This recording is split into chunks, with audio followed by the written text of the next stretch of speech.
पैसा आए तो मुसीबत, ना आए तो मुसीबत। इसीलिए पैसे को समझना बहुत जरूरी है। नमस्कार, मैं हूं बाता। रॉबर्ट टी कियोसाकी कहते हैं कि वो और उनका दोस्त माइक अब बड़े हो चुके थे और माइक ने अपने डैडी का बहुत बड़ा सा कारोबार संभाल लिया था और बहुत सक्सेसफुल भी था। और अब माइक अपने बेटे को ठीक वैसे ही सिखा रहा था जैसे कि उसके डैड ने, यानी कि रॉबर्ट टी कियोसाकी के रिच डैड ने उन दोनों को सिखाया था। रॉबर्ट टी कियोसाकी कहते हैं कि जब वह 47 साल के हुए तो उन्होंने डिसाइड किया कि अब उन्हें रिटायर हो जाना चाहिए। रिटायरमेंट का यह मतलब नहीं होता कि काम नहीं किया जाएगा या आगे काम नहीं करना चाहते वगैरह वगैरह। रिटायरमेंट का मतलब यह होता है कि अब आप इस लायक हो गए हैं कि आपका पैसा आपके लिए काम करे।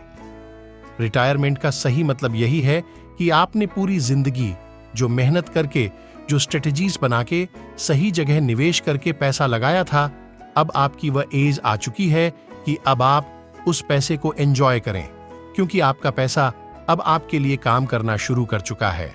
कुछ लोग पूरी जिंदगी काम करते रहते हैं, रिटायर नहीं हो पाते। पूरी जिंदगी काम करना गलत नहीं है, पर यह डिफरेंस समझना बहुत जरूरी है कि पैसे की जरूरत की वजह से पूरी जिंदगी काम कर रहे हैं, उसका गुलाम बन के काम कर रहे हैं, या फिर उसका मालिक बन के और अपने काम को एंजॉय करके पूरी जिंदगी काम कर रहे हैं। रिटायरमेंट को दूसरे शब्दों में चिंताओं से आजादी भी कह सकते हैं। इसका मतलब यह है, पैसा अगर सही तरह से खर्च किया जाए, पैसे को अगर सही तरह से मैनेज किया जाए तो वह अपने आप बढ़ता रहता है। यह ठीक एक पेड़ लगाने की तरह है कि आप सालों तक इसे पानी देते हैं।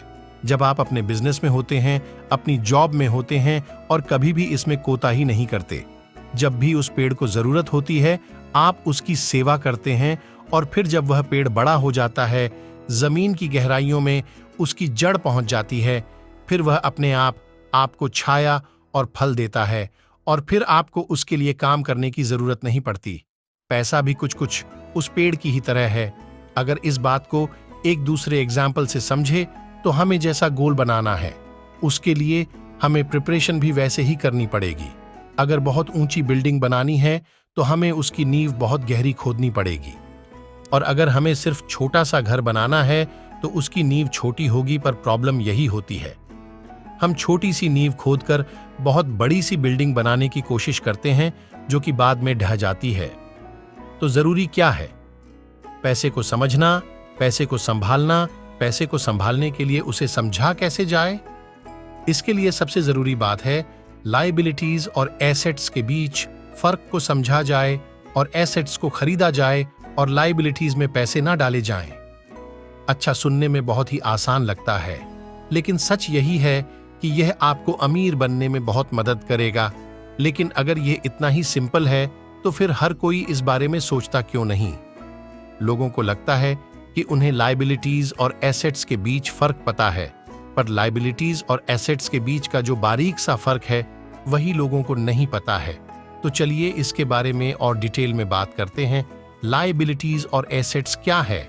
लायबिलिटीज वो हैं जहां से आपको पैसा कभी नहीं आएगा, उल्टे आपको उसमें और पैसा डालते रहना पड़ेगा। और एसेट्स वह चीजें हैं जो आपको पैसा देती रहेंगी, दिन ब दिन उनकी कीमत बढ़ती रहेगी, वह आपको अमीर और अमीर बनाती रहेंगी। इसको अगर इनकम और एक्सपेंस के टर्म में समझे तो और आसान होगा। सिंपल सा मतलब है, इनकम है कि आपके पास कितना पैसा आया और एक्सपेंस है कि आपने कितना पैसा खर्च किया। तो जब भी ऐसी कंफ्यूजन हो, सही तरीका यह है कि एक बैलेंस शीट जिसमें अपने एसेट्स और लायबिलिटीज जरूर लिखें।